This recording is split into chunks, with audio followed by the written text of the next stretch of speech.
Praise the lord. Good morning. ఈ రోజు దేవుని వాగ్దానం, భయపడకుము, నేను నీకు తోడై ఉన్నాను.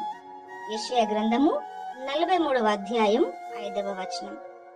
ప్రియమైన దేవుని బిడ్డలారా, దేని నిమిత్తము ఈ రోజు భయపడుతూ ఉన్నావు? శారీరకంగా, మానసికంగా, ఆరోగ్యపరంగా, ఆర్థిక పరంగా దేనికోసం నువ్వు చింత కలిగి ఉన్నా కూడా ఈ ఉదయము ప్రభువు సెలవిస్తున్న వాక్కు, భయపడకుము, నేను నీకు తోడై ఉన్నాను. మనుషులు తోడుగా ఉండి నిన్ను ధైర్యపరిస్తే కొంతకాలమే, కానీ వారిని విడిచిపోవాల్సిందే.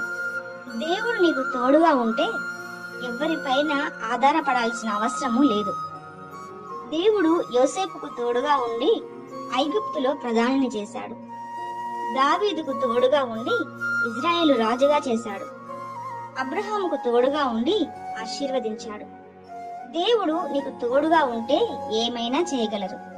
భయపడకుండా ఈ వాగ్దానము నమ్ము, తప్పక నీ జీవితంలో అద్భుతాలు చూస్తావు. ప్రార్థన. యేసయ్యా, మీ వాక్కు కోసమై వందనాలు. మమ్మల్ని బలపరుస్తున్న విధానం కోసమై వందనాలు. ఎంతమంది ఈరోజు అనేక భయాలతో ఉండి ఈ మాటలు వింటున్నారో ప్రతి వారికి తోడుగా ఉండి ధైర్యపరచండి.